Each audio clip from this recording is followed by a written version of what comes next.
Hello, I have perfected Bendy in the Dark Revival on Steam by collecting all 35 achievements. This includes cleaning the exhibit, creating the ultimate weapon, completing the game without fading, and a lot more we'll touch on a bit later. Welcome to my full review. Bendy in the Dark Revival is a single-player, first-person survival horror game being developed and published by Joey Drew Studios. Originally released as its own installment and later became a repurposed indirect sequel to Bendy and the Ink Machine, which I've also reviewed here. Starting off with the settings, visually I very much like the simplistic shade of blue with its white highlighting. I can't say I like the sharp, spammable clicky noise though.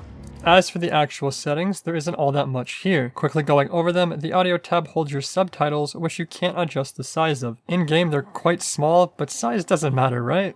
Graphics have what you'd expect. I recommend turning motion blur off and keeping VSync on high. I'll touch on why soon. The controls tab I have two slight issues with, first being the sensitivity. It being a box slider limits the sensitivity it can provide and overall has poor incremental scaling. Not a huge deal, but I've never had my sense maxed and wanting more before. A new one for me. The second complaint being not allowed to change key bindings. While I understand Bendy only has a few buttons, the option to change them should always be there in any modern title. Now for the technical side of things. Please note, I'm running this off a low to high-end PC, so how this performs for me might not perform the same for you. With that being said, the large majority of the game runs perfectly fine while on the highest quality settings. I did experience a lot of random-ish stuttering and memory leak issues. The stuttering, while inconsistent, only happens in very specific spots within the world. It will freeze your screen while throwing your aim into a random direction, forcing you to quickly readjust once it unfreezes. This was extremely frustrating while in combat. As for the memory leaking, I only encountered this a handful of times. One ended in a full stop crash, while the others fixed themselves quite quickly. Now I recommend keeping VSync on high, as it will help the amount of stuttering and tearing you may encounter throughout your experience. The game is not unoptimized to the point of avoidance, but it does have its few quirks. As for the difficulty, there are three options: easy, normal, and hard. The only extremely noticeable difference between them is the damage dealt and taken from enemies. This is to be expected, but not much if anything else changes. I'll touch on that more later. I recommend playing on normal your first playthrough, or if you prefer a more laid-back experience. You will need to play through on hard if you're achievement hunting. Just know this difficulty is more annoying than it is hard, which we'll also talk about later. The game's replayability will come down to what you want from it. A single full completion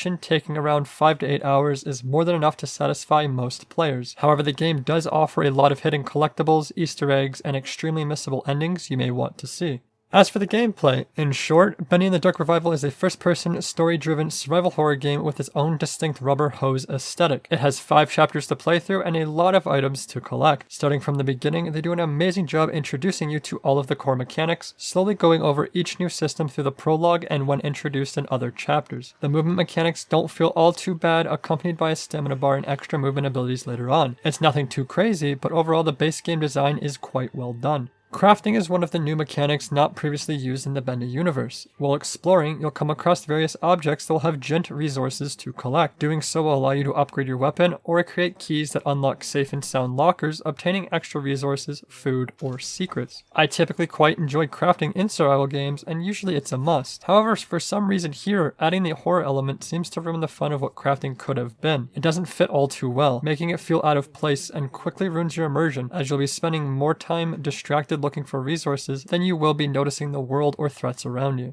Food is still a major part of the Bendy universe, which can be found scattered everywhere and now inside vending machines. Eating will obviously heal you while hurt, but eating with a full tummy will count towards an achievement. If you don't care about that, you can start thinking about food in a more strategic way, as you can leave the food in its found current location to come back to when you're hurt. I quite liked eating everything and instantly regretted it once I got ganged up on. The only thing I was saddened over is how little bacon soup was used here compared to the Ink Machine. On the bright side, we now know more food exists in this inky world, though gulping gallons of soup was extremely satisfying. I think having one dedicated food source was overall better, especially for visibly seeking it out, but I can understand wanting the world to feel more realistic and immersive by adding more choices. Now let's move into the heavy hitter, combat. It's mostly based entirely off your cherished pipe wrench. You'll eventually have the option to upgrade it, providing extra damage with a heavy attack if charged with electricity. This can be done by finding batteries and using them on charge stations, or rarely shoving your pipe into an exposed outlet. The electric charge charge is also used quite often for opening locked doors and even some boss fights, making it a more interesting mechanic. While progressing, you'll unlock 2 extra abilities, the first being Banish, allowing you to crouch behind an enemy and banish them to the Shadow Realm, and the second being Flow, allowing you to teleport forward short distances. Both having their pros and cons, Banish is wonderful for the more stealth-like experience, however, banished enemies will always respawn. Flow is wonderful for reaching high or out of reach places, alongside being comboed with Banish, however, it's on a long 10-second cooldown. While the abilities scream stealth, they're sometimes helpful for being aggressive, maintaining a nice usage balance. Overall, the combat sounds wonderful, so it really makes you wonder, what went wrong? Well, for starters, it's a trade system. You're forced to smack the enemies with your giant pipe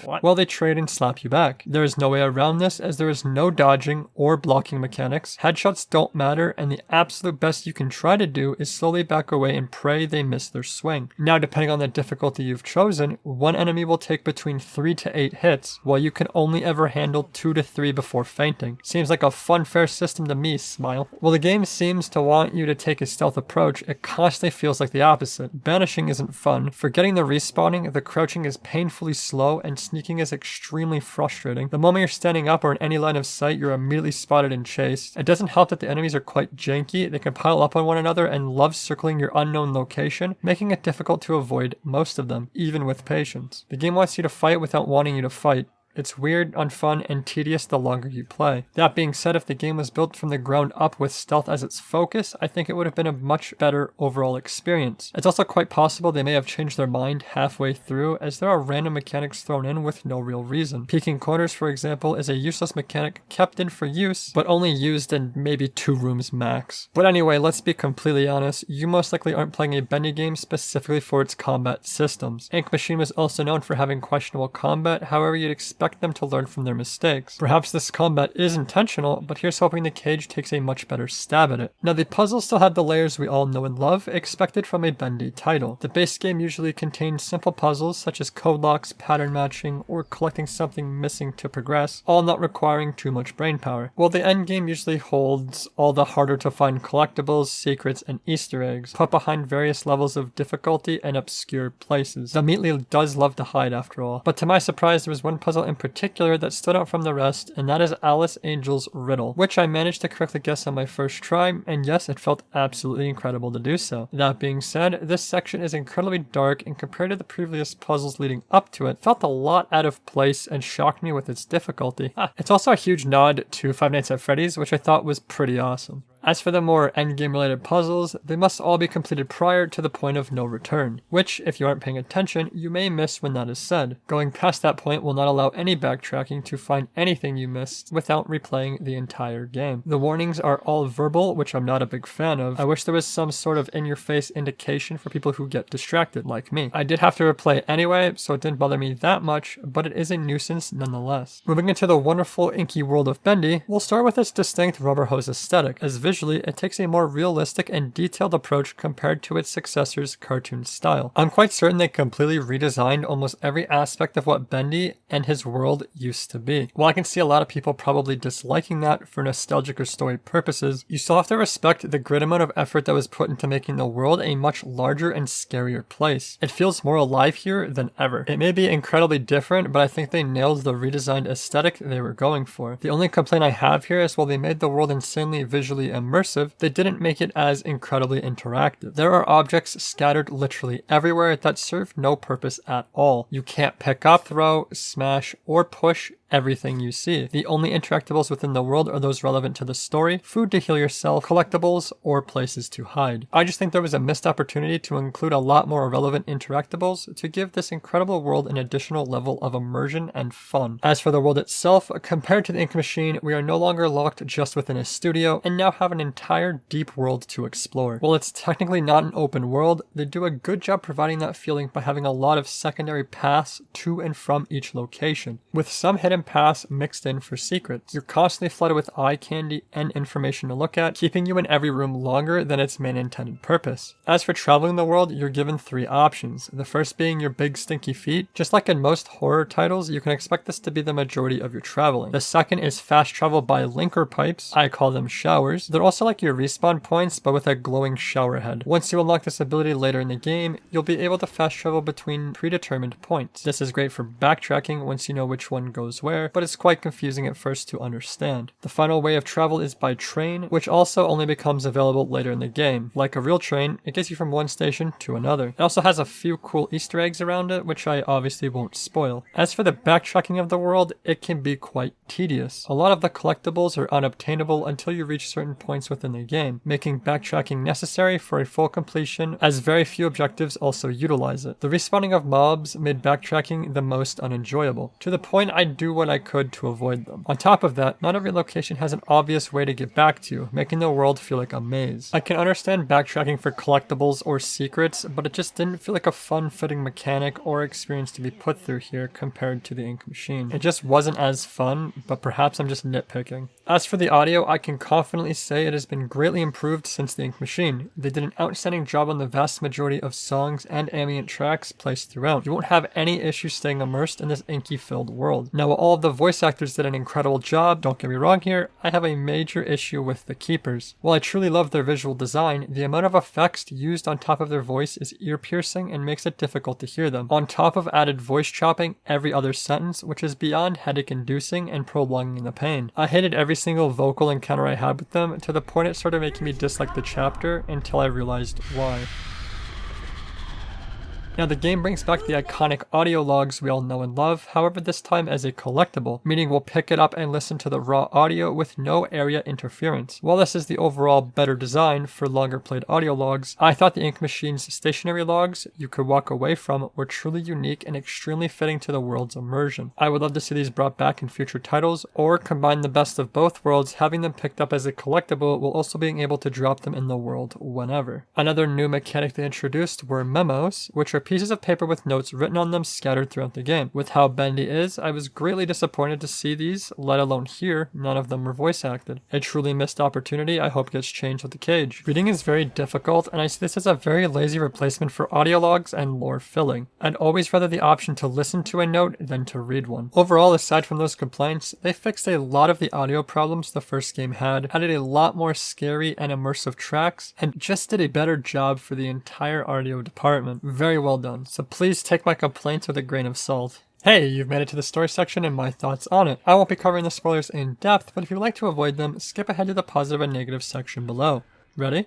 Okay. You play as Audrey, an animator spending your nights working overtime inside the creepiest cartoon studio to ever exist. You'll encounter a creepy janitor named Wilson, who will seemingly pull you into an inky realm, where he'll claim to have murdered the ink demon and is now serving as that world's leader, using that power to command his terrifying inky-filled staff to hunt you down and bring you to him, with his ultimate goal being to bring his own creations back into the real world. Aside from Wilson's lost ones, you will also encounter many new and familiar faces, such as the not-so-taken-care-of ink demon and Joey Drew himself, who will be the one to explain Wilson is the one responsible for trying to stop the cycle and change it to be its own design, imprisoning those who try to reset the cycle, implying the story is no longer the same as once before, and it's now our job to clean up this mess. Doing just that, we'll assemble our ink force, full of the friends we made along the way, for the final fight with the ink demon himself, which we managed to successfully do, resetting the cycle and repairing all the damage Wilson has caused, returning back to the real world knowing we can make things easier for those trapped inside, as it's now under our full control. Bendy appears by our side, confirming Wilson's plan could have succeeded and implying the others could be freed as well. At the end of it all, we're given a quick glimpse of the ink machine getting loaded away inside a Gent Corp truck, which could imply it was stolen, but also being open to some interpretation. More than likely, it's just a simple setup for the upcoming title. A cliffhanger, some may say. Now overall, my opinions here are quite mixed. Half of the game's lore is answering the majority of questions left unanswered from the ink machine, while the other half is trying to create its own story, all squished together within the same universe. That said, the overall story here is a lot easier to follow when taken at face value. You're straight up told everything that's going on while you're making your way through it. The cutscenes were generally impressive and a lot more gruesome this time around. While I do love and quite prefer simplistic storytelling, the Bendy universe isn't exactly known for that. It feels like it was rushed and leaves little to no mystery of its own to discover. You aren't exactly left with many questions except maybe what happened. The pacing of the story doesn't exactly help with that, as it's also quite fast. It also feels like the moment you blink, you're in the next chapter, and the transitions between them are very clunky. Most of the time I had no idea what chapter I was on, or even when it changed. As for the characters, a lot you know and love come back in some way, shape, or form, whether it will be revisioned, thrown in an arc, or placed within the world. One of the few who don't appear is our good boy Boris, who I was shocked to not see with the amount of fan service being thrown around. There are also a handful of new characters such as Wilson, Betty, Porter, and Heidi, just to name a few, all of which are of course visually stunning, but don't get nearly as much screen time as they honestly deserve, making them among many of the characters quite underutilized. I feel like they tried to include every character they could without giving them much thought or reason aside from just appealing to their fan base, which is a perfectly fine thing to do, don't get me wrong, but makes more things confusing for newcomers. Speaking of being underutilized, one of my bigger issues comes with the fact most of the distinct characters lost their original charm and were extremely dumbed down, which was just not needed in the slightest. A great example being the Butcher Gang. While still unique to themselves, they posed an actual threat in the ink machine by popping out of walls, chasing you down halls, and just being problematic. However, here they got replaced by the Lost Ones and were dumbed down to heavily avoidable stealth mechanics. So avoidable, unless you accidentally stumble across them to know their mechanic, you wouldn't know they were there. Aside from this obvious hint. To slightly compensate, they also introduced a fourth member of the gang known as Slicer, or Carly, who you may or may not see a lot of. What I mean by that is once you find her within her opened crate, from that point onward she will randomly jump scare and attack you down to 1 HP, assuming you don't move out of her way. She's incredibly scary and made me jump more than I'd like to admit. I absolutely love and hate this character, but you can avoid her altogether by simply not opening the crate you find her at. A big pro tip there for you scaredy cats. Speaking of the Lost Ones, they have way too much screen time and have become the main threat over everything else. While they have some variation and technical arc building, the vast majority of game is spent staring at or slapping these inky fellas. I got tired of dealing with them over and over again, especially while backtracking and replaying the harder difficulty. Oh, they also did Lord Amok very dirty. He was extremely hyped up for so long to only be a very quick one and done interaction. Made me so sad because he seemed like a really cool guy, or at the very least not deserving of his outcome. My final complaint will come with the ink demon himself, Bendy. While the original design was adorable, they did an amazing redesign with him, making him a whole lot scarier and iconic. That said, his new mechanics and ending are the problems. Instead of physically appearing, roaming, and chasing you down hallways for that extra layer of fear, here, your vision will go dim, you'll hear a distinct sound with a text appearing as a warning, giving you a couple seconds to find the nearest hiding spot to cry in until your vision is cured. Failure to do so, well, you just become lunch.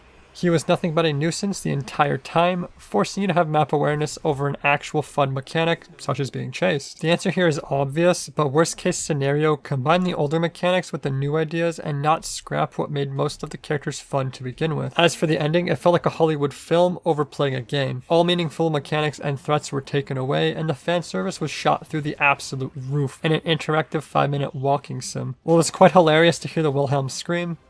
If that was his actual death, I'll be quite upset. It was also extremely hard to take anything serious after becoming one with Bendy, as everything gets pushed to a close. Your friends root, fight, and help you through doors even though you're breaking others. You manage to reset the cycle, this time under your own control, bringing Bendy to the real world, and it ends with GentCorp stealing it away. So, what happened? As mentioned before, there are a total of 35 achievements, all of which took me 21 hours to obtain, with a single playthrough taking around 8. I will not be mentioning the ones handed to you just by playing, however let's start with the more missable achievements, such as It Stinks, where you must continuously knock on a door Bendy points at until someone answers back. The catch being you must lead him down an alley for him to point it out. If you don't, well, tough luck. Did you see that? It's classified as a very random occurrence, however happens every single time at the beginning of the game. It involves the mop that slides down the floor. After you activate the elevator, you'll be able to find and collect 3 balls and feed them to the mop bucket to encounter this cutie. By far the best and most random achievement in this universe. Like, what the heck is this? Also known as Familiar Faces, is to reveal a very old friend, who you may already know as the Meatly. I was very close to giving this achievement the hardest award, but decided against it, as just like the first game, he's hidden in specific locations behind signed posters. Obviously easier with a guide, but with enough wandering around, you'll find him all eventually. Now at the time of this review, Heady Hitter is Steam's hardest achievement by defeating 25 enemies with the shock pipe. This just shows how little abilities are used, let alone thought of. Such an easy achievement apparently no one has. Now my hardest achievement award will be going to Ink Master,